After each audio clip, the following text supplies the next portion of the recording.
Welcome to the Three Martini Lunch. Grab a stool next to Greg Columbus of Radio America and Jim Garrity of National Review. Three Martinis coming up. It is Wednesday. So glad you're with us on the Three Martini Lunch. Grab your stool. Do we have any good news? We do. We actually have good, bad, and crazy today. Our first good martini of the week. But Jim, I know there's been some other good news in the past 24 hours, at least tangentially for you, because the big NFL news just a couple of days before tomorrow's NFL draft is that Tom Brady and Rob Gronkowski are reunited. By far, if you look at the stats in Brady's career, he's thrown more touchdown passes to his former and now once again tight end than anyone else in his 20 years in the league. This is a combo that was devastating to a lot of teams, sadly, your Jets included. Now they're going to be reunited in Tampa Bay. Somehow it got worked out that Gronkowski has been traded because he had 1 year left on his Patriots contract. So Brady and Gronk are back together in Tampa. But, Jim, it no longer affects the AFC East. I wonder how that finally feels for you. You know, my feelings are mixed, Greg. There's a part of me that actually feels happy for these guys. As one sports writer put it, there's probably no other person on earth who more accurately just his entire persona screams Tampa than Rob Gronkowski. But here's my fear, because I believe in the cruelty of these sports gods, particularly to us Jets fans. I can now see a scenario where the draft tomorrow night goes very well for the Jets. Despite my fury with Adam Gase, things start to come together. They all of a sudden, everything clicks. They make that big step. Darnold comes into his own. Greg Williams is the defensive maestro we all know he is. The Jets make the playoffs. They win the AFC East. They tear through the playoffs and finally return to the Super Bowl, only to lose to the Tampa Bay Buccaneers, being led by Tom Brady and Rob Gronkowski. Everybody's like, oh, the Jets wouldn't do that well. Now you understand how the Jets could succeed. This football gods will allow us to succeed as long as it sets us up for an even more heartbreaking failure. Well, Jim, I see the concern. However, if your worst case scenario is getting back to the Super Bowl for the first time in 51 years, I think that's not the worst case scenario I've ever heard. So, yeah, the other thing also somebody observed is that, in a way that would be particularly cruel to New England to have, Brady's most unexpected triumph occur he'd go to the Hall as a Buccaneer probably. Could be 52 years, actually, not to rub it in, but just reading the math in my head. All right, let's get on to our good martini now, Jim. And more help for small business owners is on the way. A lot of folks know, especially if you need the money, that the Paycheck Protection Program was quickly drained, with a lot of small businesses needing that money, and some non-small businesses ended up getting some of that money too, which needs to be addressed. But on Tuesday, the Senate passed a nearly $500 billion interim coronavirus bill by voice vote that includes additional money for the small business loan program, as well as for hospitals and testing, making way for the legislation to become law as soon as the end of the week. And now you've got the different parties shimmying around for credit here. You've got Pelosi and Schumer saying that they're proud to have secured an interim aid bill that went beyond the initial Republican proposal, saying, quote, Democrats flipped this emergency package from an insufficient Republican plan that left behind hospitals and health and frontline workers and did nothing to aid the survival of the most vulnerable small businesses on Main Street. Meanwhile, Mitch McConnell's out there saying, look, there were small businesses that were on the brink of extinction because you people dragged your feet for 12 days on this. And as a result, yeah, even hospitals are hurting now. So not sure you guys deserve the pat on the back. So while the blame game goes around, Jim, small businesses are going to have over $300 billion more to assist them to stay afloat until they're allowed to reopen. Yet another giant government spending aid package is not something I like to use as the good martini. Yeah. But, one, I don't think anyone can dispute that it's needed. It's better that it get passed than it get delayed for another week of people going back and forth. My argument from the beginning was get the money out the door. You can claw it back in a whole bunch of different ways. And now we're hearing the arguments about institutions getting it that don't need it. I think it was Shake Shack that said, you know what? We don't need the money we're getting. We realize that we are better capitalized than many other restaurants. The funding that really drove people crazy, going to Harvard University, and all the other ones that have their big big endowments and things like that, keeping in mind that these universities and institutions, they do employ poor people, right? There are people who are in the service industries at the cafeterias and eateries and campus store and all that other stuff who are losing their jobs too. Those people need help too.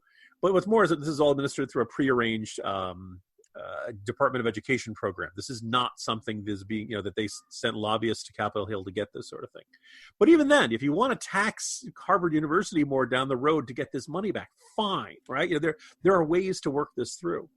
On the corner right just moments ago, I have a corner post going up that just said, here's the thing. What we need to reopen our economy very soon. We need to do it very carefully. But if we do it carefully, you should be able to get some of these factories reopened. You should be able to get assembly lines moving. Bars and restaurants, I think, going to be particularly tricky. But most of your stores, as long as you're doing social distancing, you probably want to wear. In fact, most places are probably going to have to wear a mask. You want to wear a mask. You don't want to dilly-dally in your interactions with other people. But you should be able to go out and start buying stuff, and eventually that will get businesses that have managed to survive all this back on their feet. They're going to get a little bit more cash flow going. Greg, we could even go crazy and allow people in Michigan to buy carpet or flooring, furniture, garden centers, or even paint. It's going to be interesting to watch this now. You got some folks worried about inflation because of all this spending. We didn't really see it with all the quantitative easing, so I'm not sure who to believe on this front, but a giant inflation problem is the last thing we need as well. But I will say, just anecdotally, I was part of an interview on a different podcast yesterday that involved a small business owner in Indiana saying that the PPP loan that she got through the first wave of this, phase 3 officially, probably kept the business afloat at least 60 days. Without it, she said they'd be planning their going out of business sale as soon as things reopen. So it is making that much of a difference, and we'll see if there needs to be another wave of this. Yesterday, the Treasury Secretary, Steve Mnuchin, said at this point he didn't think so, but he also said that the first wave also probably saved 30 million jobs. And since we've lost 22 million, Jim, 30 million more would obviously have been cataclysmic. Yeah, I'm just going to quote Yuval Levin, who made a kind of interesting point. He summarized it really, he's a terrific writer and all kinds of stuff, but he makes the point, you can't replace our economy with government spending. It's just too big. It's just too much. So what we've done through these past couple of relief bills, we've bought time, right? We have minimized our exposure. Almost all of us have lived under quarantine rules that we find strict and a pain in the neck and really bothersome, and perhaps in some cases, downright draconian. We did what we needed to do in most cases. Now, I'm not thrilled with what we've seen. The numbers yesterday were not great. Most of these places have not. We haven't seen that 14-day decline we've wanted to see. In fact, the total number of deaths was actually the highest yesterday. But you look all around the country, most states have their cases plateauing. A couple of them have them starting to decline. And when you start to separate out for things like prisons and assisted living facilities, that's where you see the giant rise in those numbers. So if we can manage those facilities, and the good news is the people who are in those facilities generally aren't, hopefully you don't have lots of people in jail going out and interacting with lots of other people, although if you live in New York City, that may be the case, considering how Mayor de Blasio likes to let people out of jail. We should be able to get a handle on this. Emphasis on should. And we may be reaching the limit of the patience, of the economic patience and the ability of the U.S. economy to, we've put ourselves in a medically induced coma, so to speak, to use that metaphor. And now we're at the point where we really need the patient to wake up. Otherwise, they may not ever come out of this coma. Well, that's a cheery way to end the good martini. Yeah, that's our good martini. All right. Well, let's talk about our bad martini now, Jim. And if you look at most polls, it varies from state to state, obviously, and even some national polls to other national polls. But for the most part, the American public seems to be favoring, let's make sure we've ridden this out as much as we need to before we reopen everything, even though, obviously, as we've discussed just a moment ago, as well as other times, we've got to get the economy going again, and doing that intelligently is obviously very critical. But Morning Consult has been looking at this from a number of different angles. And one of their poll findings today, I think, is very troubling on a couple of different fronts, Jim. This was conducted between April 17th and 19th. And this specific result was among Americans 65 years old and older. The question writing is troubling enough. The result is perhaps horrifying. Should non-essential workers be allowed to move freely outside, not go back to work? Should they be allowed to move freely outside? Yes, 16%. No, 75%. So 3/4 of seniors And I would guess a decent chunk of people younger than that, at least in the next age bracket, believe that if you're not an essential employee, you don't have the right to leave your house. What is happening, Jim? Now, the first thing which is worth keeping in mind is that based on this graphic on MSNBC, this is a poll of Americans 65 years or older. And it splits, as you said, 16% saying, yes, you should be allowed to move freely outside if you're a non-essential worker, 75% saying, no, you can't. Now, obviously, look, this is the demographic that is probably most at risk of contracting coronavirus and having serious health conditions and or dying. So maybe it's there, but we're looking at this a little bit differently than the average American. I would actually kind of like, because we had discussed the wording of the question, Greg, if you had asked Americans 65 years or older, should non-essential workers be allowed to move freely outside on your lawn? My guess is 99% would say no. So first of all, this may just simply reflect cranky old people who've been stuck inside saying, oh, well, if I got to be stuck inside, you should be stuck inside. Not essential, I'd like to think that if we actually, a lot of this depends on the wording of the question, because they may think that this is a question of, should you follow the advisories of health officials and public officials, right? And most people say, yeah, then again, we're not usually used to our governors saying, no, you can't buy seeds and it's dangerous to go out and buy paint.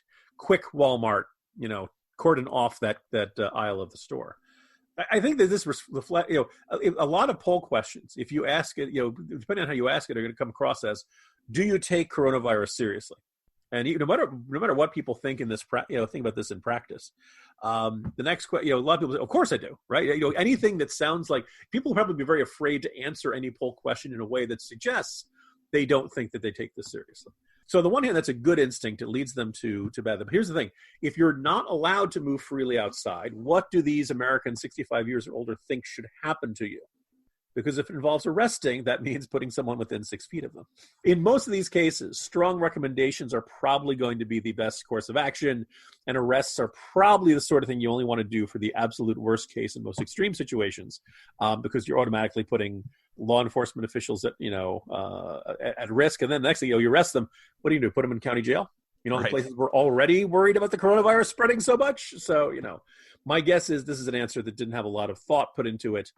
I'm choosing to interpret this as a people should listen to officials and obey the instructions recommendation, and not some version of, we just aren't enough of a police state these days. But then again, there may be an element of, I suspect this may be driven by pre-existing social conditions, like kids that won't get off their lawn. Could be. Just the phrasing of should they be allowed to be outside is just chilling that's even a poll question right now. A couple quick other thoughts on this, Jim. First of all, obviously I'm working from home. You are. And as far as, working from home, it's gone pretty well. Our technology has held up. I really like my wife and my kids. Turns out they're really nice people. So that's worked out well. I also end up taking a walk most days. And that has been really helpful, not only to get some exercise, but other than the virus being out there, the spring's been pretty nice out here in the DC area, and just getting that time to be out there has been fantastic. And so to not even have that option, or people think you shouldn't have that option if you're considered non-essential, is quite troubling. Well, over in Europe, they've done that, right? I mean, they've had they've had the ticketing sunbathers and things like that. I got into a disagreement with Gabe Malore on Twitter the other day, and usually he's a guy I get along with pretty well. He interpreted something I'd said saying that people weren't allowed outside. In most places, you're allowed to go outside, at least by law enforcement authorities. Karen may have a different point of view. And the neighborhood Karens are the ones who are, not only, yelling at you, you should be walking. Don't walk in side by side. Walk single file, as Karen did in my community. By the way, if your name is Karen, if your wife's name is Karen, if someone you love's name is Karen, I'm sorry. I don't make the rules. The internet just decided this. There are a lot of wonderful Karens out there in this world. And in fact, most of the people who are, nosy neighbors who are yelling at each other and ratting out on each other are actually not named Karen. My guess is it's an exceptionally small percentage. So if somebody can come up with a better name, maybe that would be better for this scenario. But anyway, in light of that, the closing of public parks, the closing of public spaces, beaches, and stuff like that really does send the signal that we and the authorities don't want you leaving your house. And I think that's exceptionally unhealthy, not just for coronavirus and the possibility that, vitamin D and sunlight might help, Look, people are drinking more. People are sitting inside. Netflix and chill, or just Netflix and drinking, is probably not the lifestyle we want lots of Americans practicing right now. At some point, it will be good to get people up and about and around, and I think that time is coming closer each day. Exit question on this point. Again, dealing with senior citizens voting here, 65 and up. Another issue that is possibly concerning to President Trump is approval of his handling of the outbreak. Now, when this was first polled by Morning Consult on March 16th, people 65 and older were giving Trump a plus 19 overall. Then it plummeted between March 29th, when he was still at plus 19, down to plus 4 on April 5th. Now he's underwater with them at minus 1, which is below the general adult population. And there was one poll out there, it's just one poll, showing Biden ahead among senior citizens, which has traditionally been Trump's most successful age bracket. Long way to go, of course, but if that continues, that's a big problem. Yeah, look, this is, a issue we will deal with well down the road.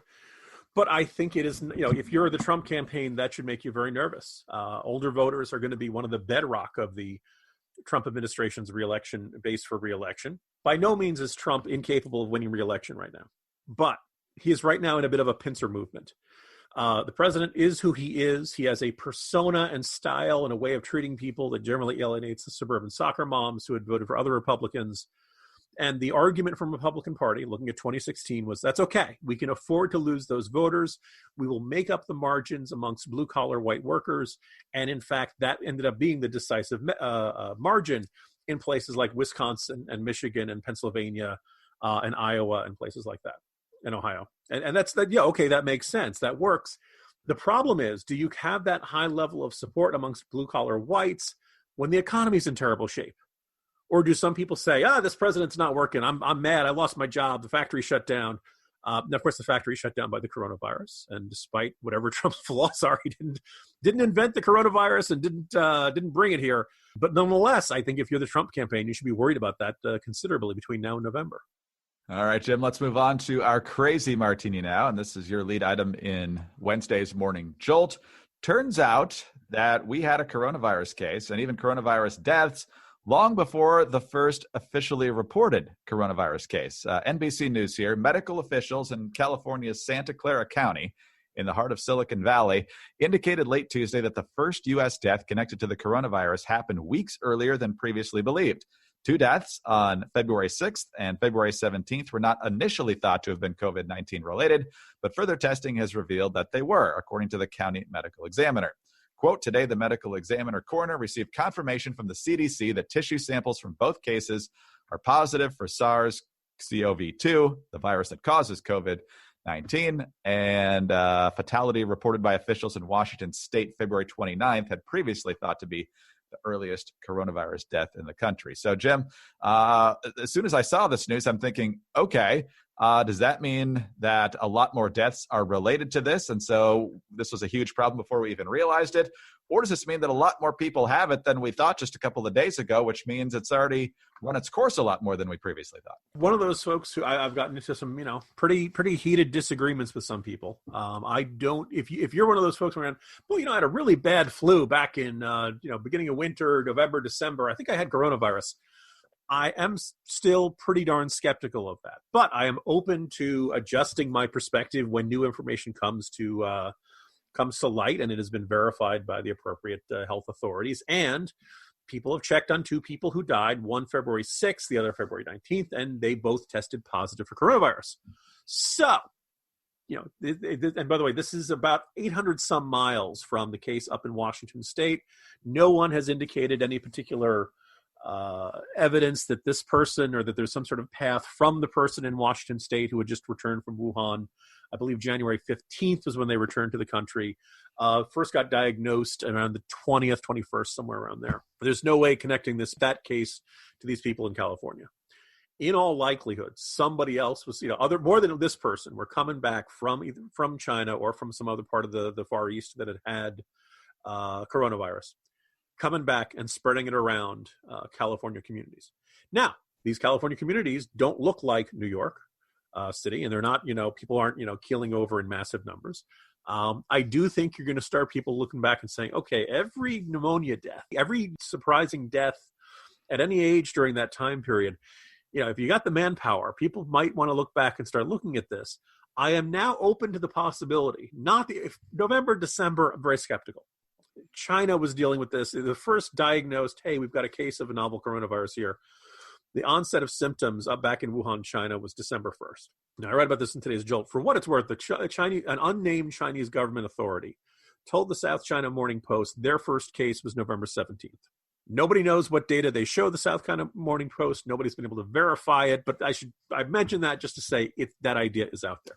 Now, if you had a terrible flu-like symptoms sometime in early February, okay, maybe that was particularly, if you can, trace your interaction with somebody who had recently returned from China or somewhere else in Asia. We can move it back a little bit, maybe even to late December. We'll see how this goes. So I don't quite get into this idea where, there's massive amounts of people who had it and didn't show any symptoms. The Santa Clara report saying that probably for every person we've diagnosed, anywhere from 50 to 85, guys, that ratio is really high. That's a little tough to buy. And I talked about what happens if you extend that ratio to New York City. Yes, you're going to have different rates of exposure in different parts of the country. But, 10 cases for every person we diagnosed, that sounds, it could be 20. The idea of having a lot of cases out there that are not diagnosed and that are getting us a little bit closer to herd immunity, that's plausible. I don't think people should be feeling that great about that, though. And there's a pretty good study out of the Los Alamos National Laboratories, ran the numbers of how quickly the coronavirus was spreading and said we probably need to get to about 82% infection rate before we've got herd immunity. That's a lot by any measure. We're probably not all that close. So hate to be the one who did that. But, this is useful, or at least it's kind of a good reminder to all of us. We only know what we think we know. And sometimes we discover new information that shows what we thought we knew was wrong. There were people in the United States dying of coronavirus on February 6th, or at least one person. That's pretty significant there. And we kind of have to back move our sense of when this virus was spreading around the United States, which I think, by the way, puts if that was floating around in early February, maybe even late January, all of the efforts that we did in mid-March, boy, does that look astonishingly late, Greg. But this is not to say we all should have shut down our entire society back in February, but just kind of recognizing why do we have so many cases all around the country, and why is the death toll going up every day? Well, because it was floating around for a long time before we, got ourselves fully into gear to deal with a threat of this magnitude. Pelosi's going after Trump now even harder for allegedly not doing stuff sooner. Of course, late February, she was out there in Chinatown saying everybody should come. And we're seeing more stories now, Jim, at least I have, that it's a really good thing the Niners lost. I know we mentioned that in passing on a previous Martini, but if they had a Super Bowl parade, then San Francisco would have been a hotbed. I'm not sure that we can go with that, but somebody will make Kyle Shanahan the person of the year if they can ever conclude that's the case. I don't know. There are some people who are like, I would have taken the greater risk for a championship. So we'll see. Tomorrow's the draft. I know it's not an actual athletic event, but it is a live thing that ESPN and the NFL Network can do, even though it'll be on a bunch of different Zoom or FaceTime screens, however they're going to work it. So it's the closest thing we have to live sports, Jim. I think the ratings for this are going to be massive tomorrow. Yeah, look, how many people are talking about the ESPN series, The Last Dance? We're watching, highlights of Jordan from the 80s and 90s. We're riveted. It's really good, by the way. At some point we need to do a whole Martini on that. Oh, absolutely. Well, anytime I can watch one of my Chicago teams excel, even though there's drama behind the scenes, I'll take it. I mean, if you got to have general manager player infighting that produces 6 world championships, could be worse. So, Jim, have a great day. We'll talk to you tomorrow. See you tomorrow, Greg. Jim Garrity, National Review. I'm Greg Corombos of Radio America. Thanks for being with us today. Please subscribe to the podcast. Leave us a kind review with 5 stars. Don't forget you can get us on those home devices. All you have to say is play 3 Martini Lunch podcast. And please tune in Thursday for the next 3 Martini Lunch.